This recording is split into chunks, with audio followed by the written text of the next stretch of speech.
Okay, so chapter 15, or what we've numbered chapter 15, is a Vardaman chapter. And remember, Vardaman is very young. Like, we don't know, like, with an exact amount, like, the ages of people. But we know that Vardaman is the youngest member of the family. And he's very confused, okay?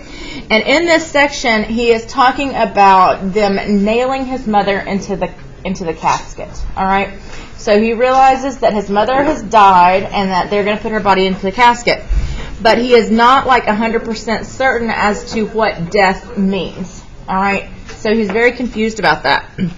All right, so he's talking to Cash. He said when they get it finished, they're going to put her in it. And then for a long time, I couldn't say it. I saw the dark stand up and go whirling away. And I said, are you going to nail her up in it, Cash? Cash? Cash? I got shut up in the crib. The new door, it was too heavy for me. It went shut. I couldn't breathe because the rat was breathing up all the air. Okay, so basically he is thinking about, what's going to happen when they put her in this box and they nail it up and she has not got enough air to breathe. Okay? Because he doesn't understand that she is dead, so she doesn't need to breathe. Are you with me? All right, and so then he is reflecting on this time when he got stuck in the corn crib. Do y'all know what a corn crib is? Probably not. All right, so in a barn, there would be a heavy, like a wooden box built into the barn, and that's where they would store corn, all right? And it has to have a cover on it because if it doesn't, then livestock and other things are going to get in there, and they're going to eat it like a horse, all right? So he got shut up in the corn crib. He wasn't strong enough to lift the wooden lid up, so he was stuck in there, and he was like, I'm going to not be able to breathe. There's not going to be enough air for me, and there's this rat in here with me, and this rat is breathing up my air, okay? And so as a child, he doesn't really understand what is going on, but he recognizes that he's concerned that his mother does not have enough air to breathe, even though, she's not breathing. All right, so he's going to continue. Are you going to nail it shut, Cash? Nail it? Nail it? All right, and again, we see Ann's walking around doing nothing. And then he was reflecting on something else. Dewey Dale said we will get some bananas. The train is behind the glass, red on the track. When it runs, the track shines on and off. Pa said flour and sugar and coffee cost so much. Because I'm a country boy, because boys in town. Bicycles. Why do flour and sugar and coffee cost so much when he is a country boy? Wouldn't you rather have some bananas instead? Bananas are gone. Eaten. Gone. When it runs on the track, shines again. Why ain't I a town boy, Pa? I said, God made me. I did not said to God to make me in the country. If he can make the train, why can't he make them all in the town because flour and sugar and coffee? Wouldn't you rather have bananas? He walks around. His shadow walks around. It was not her. I was there looking. I saw. I thought it was her, but it was not. It was not my mother. She went away when the other one laid down in her bed and she drew the quilt up. She went away. Did she go as far as town? She went further than town. Did all those rabbits and possums go further than town? God made the rabbits and possums. He made the train. Why must he make a different place for them to go if she is just like the rabbit? Okay, so Vardaman has a lot of very confusing thoughts in his head, but we also recognize that he has a couple of things that he's interested in seeing or getting when they get to Jefferson, when they get to town. Yes? So Vardaman, he's little. He's Addie's son. Mm-hmm. How old was Addie when she had Vardaman? I'm not sure that. Ages are tough to figure out, but he sounds like he's little. 10, and the other kids sound like they're in their adult life. Yeah, like I would say that Cash is in his late 20s. So yeah. So he's definitely a caboose. He's the last child. Yeah. Maybe. Addie actually is going to explain some of that to us. Yeah. There's a weird scene. I read ahead. Yeah, she is. But she does have a chapter. Like the astral projection type chapter. It's very strange. All right. So anyway, he's talking about bananas, and what else does he want to see when he gets to town? A toy train. All right. So Ann's wants to get to town because he needs what? And Dewey Doe wants to get to town because she needs what? The doctor. A doctor. And Vardaman is like, well, bananas, and I can see the toy train. But then he starts having this kind of like existential conversation within himself of, how come I am a country boy and not a town boy? Like, not just because I'm part of this family, but how come God took like the part that makes me me and put me here in this body and not there in one of those bodies?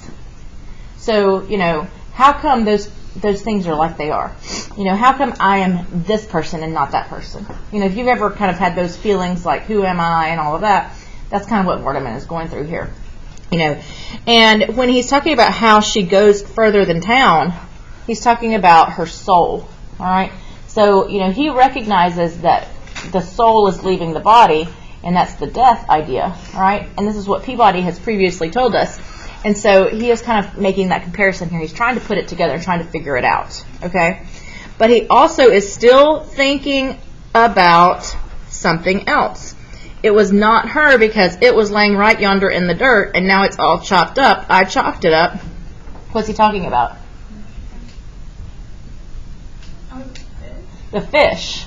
All right? So he's like, but it's not her. She's not dead like the fish because, I chopped up that fish. So he is still trying to figure out what is going on, and he's trying to understand death because his only real experience that he has recently had with death is him killing that fish and chopping it up. All right? And so he's equating that experience to what's going on with Addie and trying to figure out what has caused her to pass. Are y'all with me? Okay. It's very confusing with Vardaman. Wait, but just like the logic side of that, I understand you can all, but it seems like there's a level of complexity and stuff like that, so you can't naturally follow that conclusion of the death thing. Potentially, yeah. Yeah, I mean, and we do definitely have a high level of complexity with the text, but I'm wondering about his logic and how he's trying to figure it out.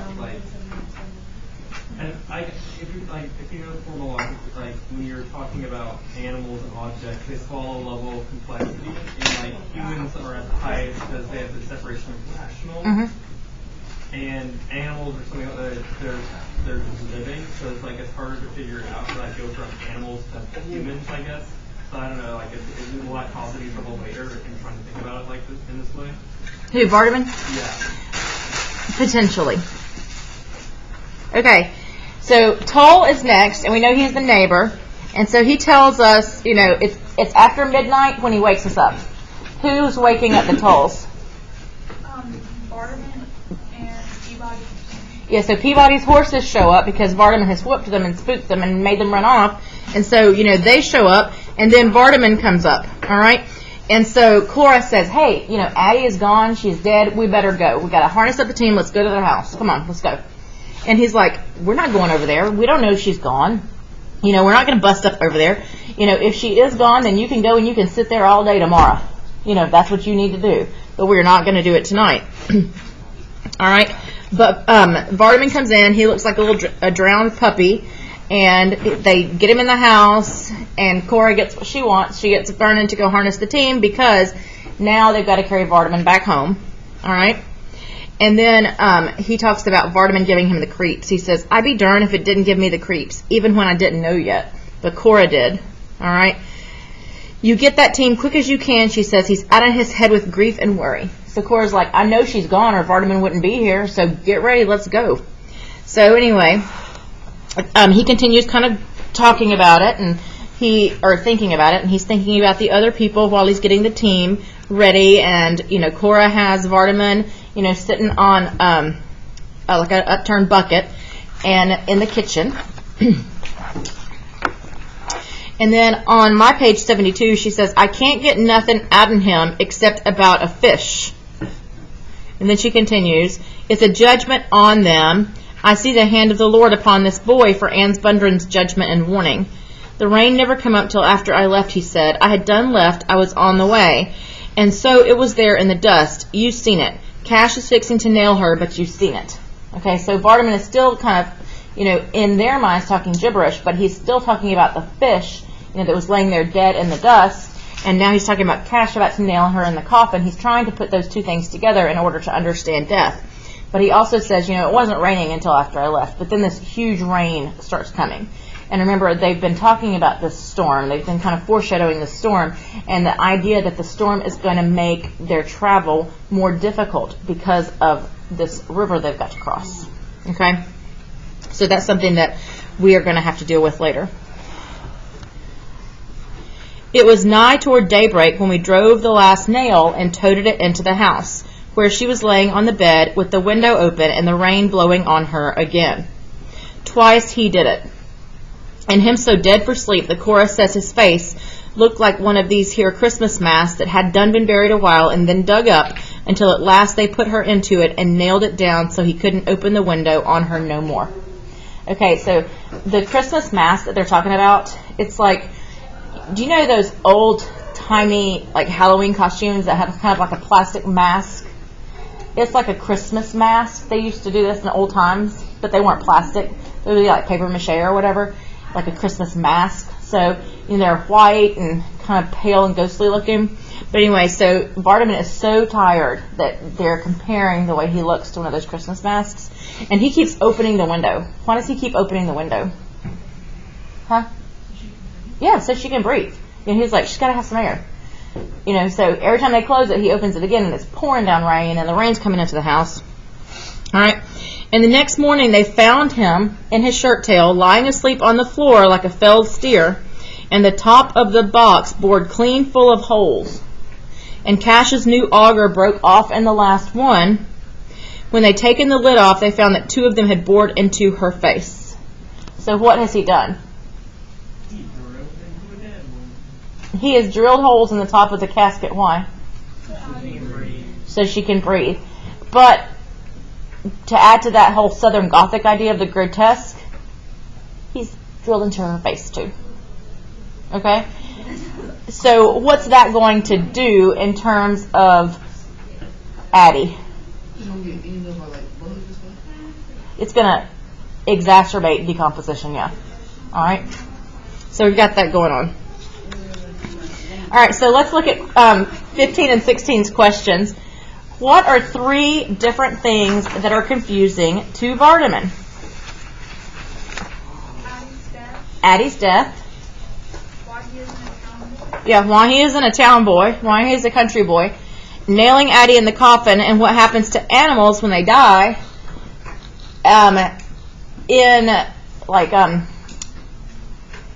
I guess contrast or in collusion with what happens when people die.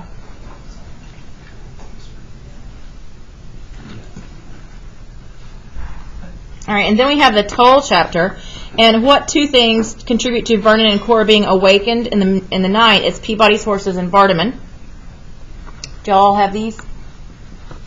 What significant thing happens involving Addie in that section?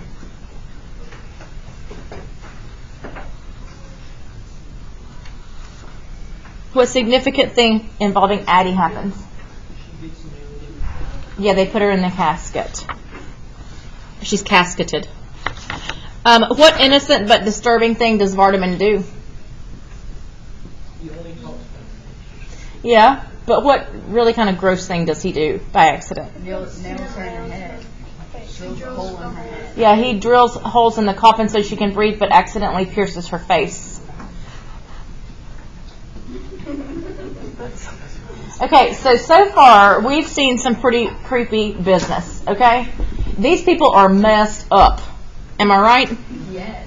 Okay, so, we've seen Vardaman drilling some holes in his mama's face. We've seen Cash building a coffin outside of her window so she can see him building her coffin that she's fixing to be in. All right, we know Dewey Dell has got some interesting business going on. Darrell is just messing with Jewel. He makes sure he's not there when his mother dies, just because, he wants to pull him away because she's always kind of coddled him and petted him, and he's always kind of been her favorite, and he thinks that's kind of going to be fun or whatever. And additionally with Darrell, we also know that there's something up with him. People say he's strange, all right, and potentially he was in the war, okay? So we've got some other things that we can add to our character list in a second. All right, so then in our next chapter, 17, this is our Darrell chapter, another Darrell chapter. He has the most, and he is where? Where is he?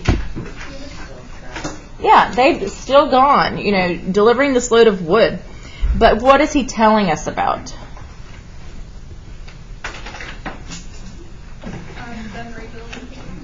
Yeah, he's telling us about them finishing the casket. All right, so he's not there, but he's telling us about it. He's got that whole omniscient quality, and we don't know if he really is like clairvoyant or if he is able to tell it just because he knows, even without being there, what would be going on at home because he's seen it so many times. All right, so basically, he's saying that they're finishing up this casket, this coffin. All right. Cash is really working hard. Anne's is doing nothing. We have another reference to the air smells like sulfur. All right, remember, if you're interested in looking that up and sending me a remind message on why you think that these references to sulfur are significant, that I will give you some bonus points. Okay? But we have another reference there. He is talking about the rain coming in, and still continuously, he's doing nothing to help. He goes into the house. He comes back with some raincoats. He's wearing jewels. He's carrying Dewey Dells. And Cash just says he's going to get wet because he's got to finish doing this. He's working very hard. All right. And they try to get Anne's to go in the house because he's literally just getting in the way. All right. He's getting in the way. He's causing troubles. And they're still, they're working on it. Toll gets in there and he starts trying to help as well. Okay. And sometime toward dawn, the rain ceases. Now, it's been pouring, but it is not yet day when Cash drives the last nail and stands stiffly up and looks down at the finished coffin, the others watching him. In the lantern light, his face is calm, musing. Slowly, he strokes his hands on his raincoated thighs in a gesture deliberate, final, and composed. Then the four of them, Cash and Pa, Vernon, and Peabody, the doctor is still there, raise the coffin to their shoulders and turn toward the house. It is light, yet they move slowly, empty. Yet they carry it carefully, lifeless. Yet they moved with hushed precautionary words to one another, speaking of it as though, complete, it now slumbered lightly alive, waiting to come awake. So they carry it in, they set it down. All right. Now, what has taken so long to build this? Why has it taken Cash so long? What about his job? Like, the job he's doing.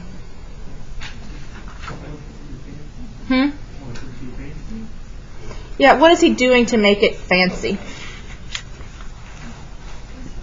So this is after they built the whole. This is before. Before this Yeah, because time? remember, Faulkner has that non-linear narrative. We're going back and forth in time. So they're carrying it in now. But what Vardaman has done was after this, even though it was told to us prior. Yeah, I know, it's very difficult. All right, so do y'all recognize what is Cash doing here? He's taking his time sort of. Yeah, he's taking his time. He's being very, very careful. All right, he's beveling the edges of the coffin, and I'm not sure if there's a reference to that in this chapter, but it definitely comes up soon. Yeah, here it is. I'm going to bevel it, he says. This is at the bottom of my 78. Do y'all know what that means? Like you round it. Yeah, it's like if you've ever looked at a picture frame right here where these corners are joined, all right, that it's going to be like two pieces of wood. Like here's a piece of wood. Can y'all see my little drawing here? And then here's another piece of wood. But the way it's cut right here, so they slide together, it makes more surface area. All right, and you can do that on corners, like all the way around. So that's what he's done, and it's taking him a lot longer, but it's going to make a much neater job. All right. So anyway, he has done that. Look here at page 80. This is the last page of this Darrell chapter.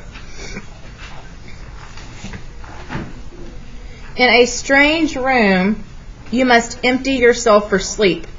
And before you are emptied for sleep, what are you? And when you are emptied for sleep, you are not. And when you are filled with sleep, you never were. I don't know what I am. I don't know if I am or not. Jewel knows he is because he does not know that he does not know whether he is or not. He cannot empty himself for sleep because he is not what he is, and he is what he is not. Beyond the unlamped wall, I can hear the rain shaping the wagon that is ours, the load that is no longer theirs that felled and sawed it, nor yet theirs that bought it, and which is not ours either. Lie on our wagon though it does, since only the wind and the rain shape it only to Jewel and me, that are not sleep. And since sleep is not, and rain and wind are was, it is not. Yet the wagon is, because when the wagon was, Addie Bundren will not be. And Jewel is, so Addie Bundren must be, and then I must be, or I could not empty myself for sleep in a strange room. And so, if I am not emptied yet, I am is. How often I have lain beneath rain on a strange roof, thinking of home. What on earth is Darrell talking about, or thinking about? Anyone? What on earth is going on here? Life and death, absolutely, yeah. Life and death, trying to figure out what is life and what is death. What is it, you know? How can you be is? How can you be present? And then how can you be was, no longer present? And he is doing kind of a comparison between that and the actual act of going to sleep. Kind of like emptying yourself to sleep, emptying your mind, taking your mind to another place while you sleep. And then he has this interesting little reference or clue here at the bottom. How often I have lain beneath rain on a strange roof thinking of home. What is he talking about there? Perhaps the war, yeah. You know, perhaps being gone, you know, wishing he was at home, but not, because he's off at the war. All right, so this is chapter 17, and our questions are, why is Darrell present in this section? Do y'all know?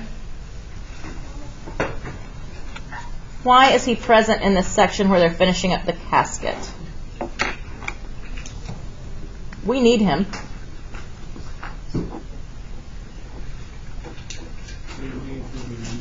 Yeah, we need him as the reader. So why is he present to tell us about the finishing of the coffin, who helps, all of that, even though he is not physically there, because he's with his brother delivering the wood?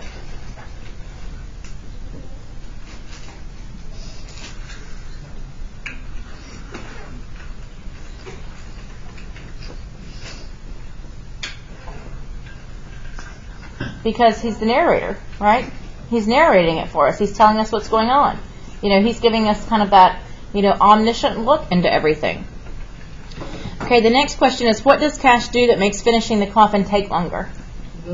Yeah, he bevels it. And who helps finish the coffin? Vernon Toll. And who gets in the way, as normal? Huh? Ann's. Okay, so now we meet Cash. So far we've just seen Cash as this carpenter, all right? But this is Cash's chapter. What is automatically different about the way Cash's chapter looks than the other chapters? It's list, it's numbered. So this gives us kind of a little bit of insight into Cash's mind, all right? So he's thinking this way. He's like, number 1, this. Number 2, this. Number 3. He's very organized, very methodical. All right, I made it on the bevel. There is more surface for the nails to grip. There is twice the gripping surface to each seam. The water will have to seep into it on a slant. Water moves easiest up and down or straight across. In a house, people are upright 2/3 of the time, so the seams and joints are made up and down, because the stress is up and down. In bed, where people lie down all the time, the joints and seams are made sideways because the stress is sideways. Number 6, except. A body is not square like a cross tie. Animal magnetism. The animal magnetism of a dead body makes the stress come slanting, so the seams and joints of a coffin are made on the bevel. You can see by an old grave that the earth sinks down on the bevel at the slant. All right. While in the natural hole it sinks by the center, the stress being up and down. So I made it on the bevel. It makes a neater job. Okay? So this is him going through in his mind why it was important for him to spend the extra craftsmanship, spend the extra time to make the casket on the bevel because of the way that the body lays, all right, and just how things are going to be working in nature. Cool? So in this section, what do we know about Cash?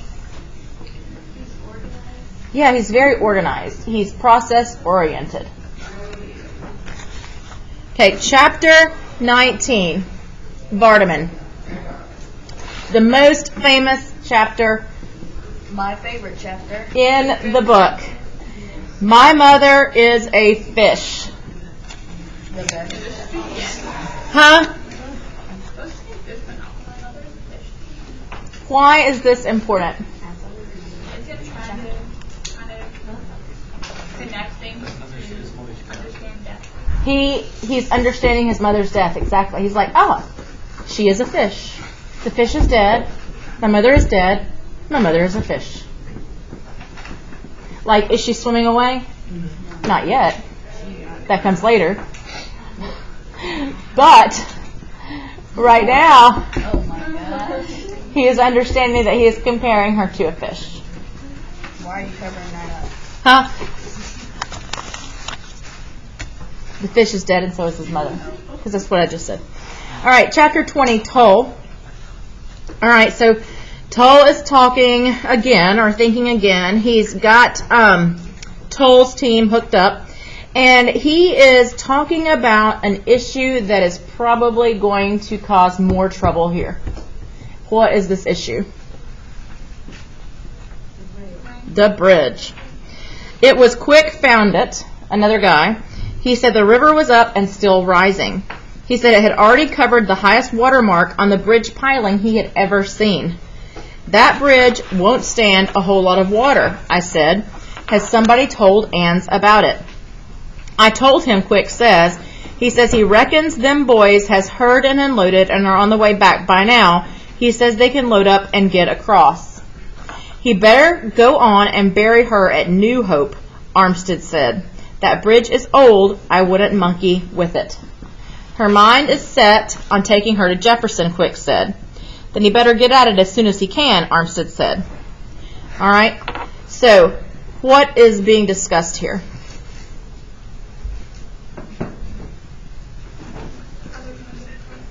Yeah, what's going on here? That bridge may not make it. All right, they don't need to be on it. The water is too high. We've never seen it that high. What should Ans do instead? Go all the way around. Or not bury her in Jefferson. Not bury her in Jefferson, but bury her where? New Hope. All right, bury her in New Hope, not Jefferson. But he's going to try to do it anyway, right?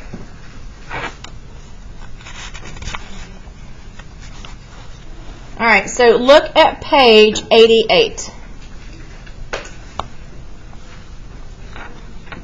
All right, so in this chapter, they're talking about casketing Addie still. You know, even though we've talked about it previously in other chapters in different bits of time. They laid her in it reversed. Cash made it clock-shaped, like this. And so we have a visual image here. With every joint and seam beveled and scrubbed with the plane, tight as a drum and neat as a sewing basket, and they had laid her in it head to foot so it wouldn't crush her dress. It was her wedding dress, and it had a flare-out bottom, and they had laid her head to foot in it so the dress could spread out, and they had made her a veil out of mosquito bar so that the auger holes in her face wouldn't show. Alrighty. So, when you look at this, you automatically assume that the head's going to be up here, right? They're doing it back. And there's the legs. They put her in it the other way. Why? So her dress could be poofy. Okay? So, when Cash made this casket, he made it to balance out. Okay, so if you put it on, like, a board, you would think that this end would, like, seesaw down, right? Because it's larger, so it'll be heavier. Are you with me? But he built it so that it would balance out. Okay? So that it would not. But now they've put her in it the opposite way. So now So it's not going to balance. Are you with me? Did Cash know their first marriage? No. Okay, and so in addition to burying her in her dress that she was married in, they got some mosquito netting and made her a veil out of it to cover up the holes in her face. You know, because why not? Gosh bless. On page 90, another thing, and again, here, notice that we have got a change in font, and our font changes are important as well, okay? So, Cash has previously kind of been lamenting about this. He says,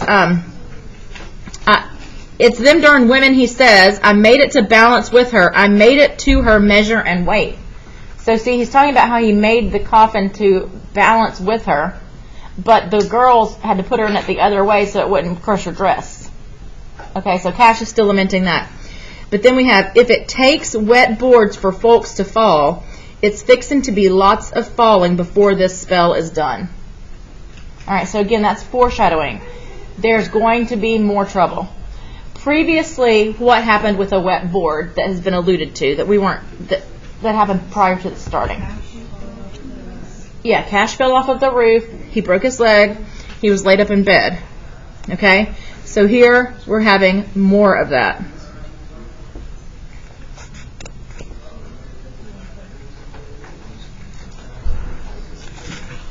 Okay, so then they continue on. In the house, the women begin to sing. We hear the first line commence, beginning to swell as they take hold, and we rise and move toward the door, taking off our hats and throwing our shoes away. So they spit out their like dip, and they take off their hats. We do not go in. We stop at the steps, clumped, holding our hats between our lax hands in front or behind, standing with one foot advanced and our heads lowered, looking aside, down at our hats and our hands, and at the earth, or now and then at the sky, and at one another's grave, composed face. So what are they doing?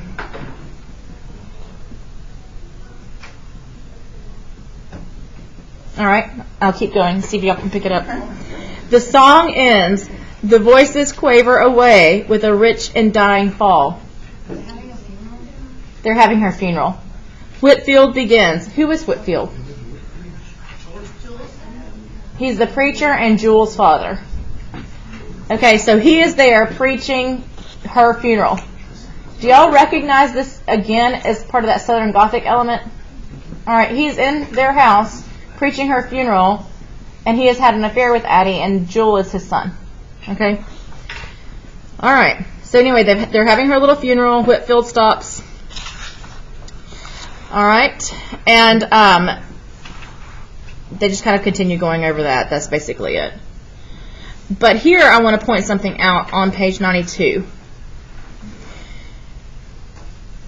Wherever she went, she has her reward in being free of Anne's Bundren, because the Tulls don't like him. All right. But then, interesting, she laid there 3 days in that box, waiting for Darl and Jewel to come clean back home and get a new wheel and go back to where the wagon was in the ditch. So she's been there for how long now? 3 days. And they still have not loaded her up to take her to Jefferson to bury her. Are you with me? 3 days.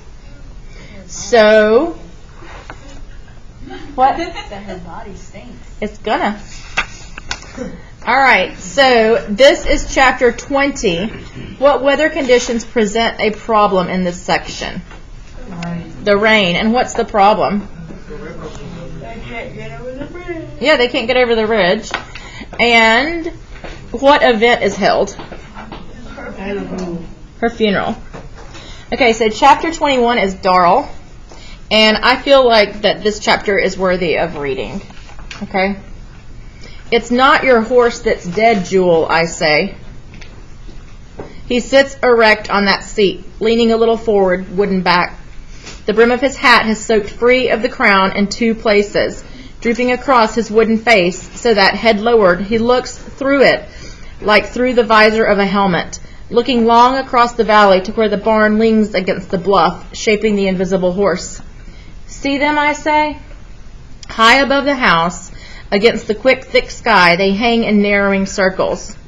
From here, they are no more than specks, implacable, patient, portentous. But it's not your horse that's dead. Okay, so what does he see in the sky? buzzards. All right? But he is kind of needling him. He's like, it's your mother, not your horse. Okay?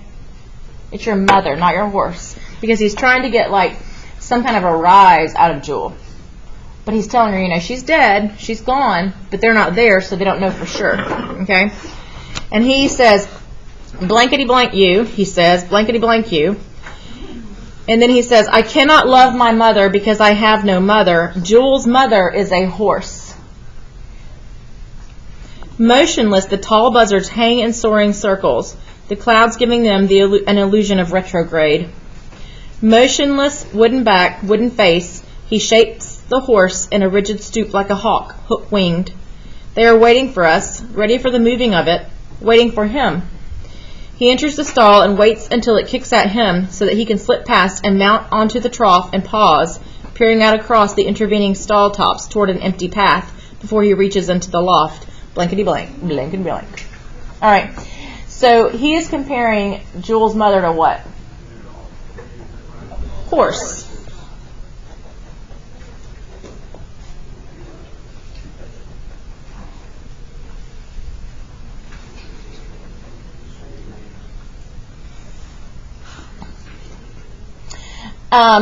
I'm going to give you kind of a list of some symbolic elements later, but symbolically, in literary history, the horse is a symbol of the soul.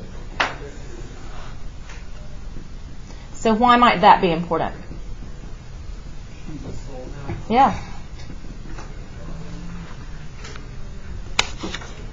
Okay, so in chapter 21, what conversation topic indicates a level of conflict between Darl and Jewel? The death of Addie and? Yeah, Jewel's horse. And then what indicates that the body of Addie Bundren has started to rot? The buzzards. All right, in chapter 22, Cash, he is upset because what? It won't balance. Why won't it balance? Because they put her in it backwards. All right, so in chapter 22, the answer is it won't balance. All right, chapter 23, we have Darl as an observer. And he is observing them doing what? Trying to pick up the coffin. And they're having some trouble with it because it's not balanced. But what does Jewel do?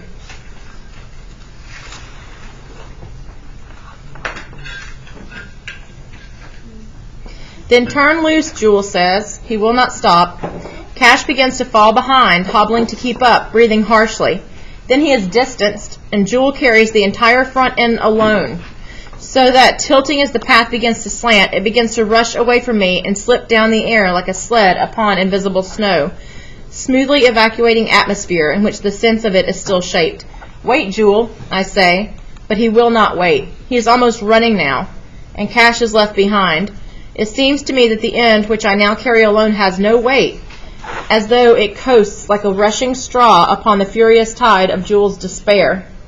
I'm not even touching it, when turning he lets it overshoot him, swinging, and stops it and sloughs it into the wagon bed in the same motion, and looks back at me, his face suffused with fury and despair. Blankety blank, blankety blank. So what does Jewel do?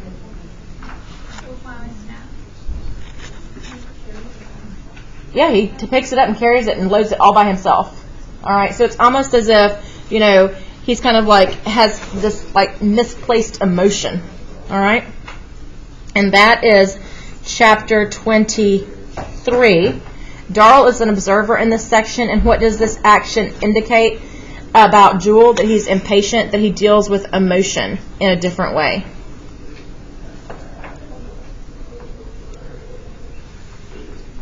Okay, so this Vardaman section we're going to need to read. It's very confusing. All right. What time's the bell? 9:04. We got 4 minutes. We got 4 minutes. We will do that tomorrow.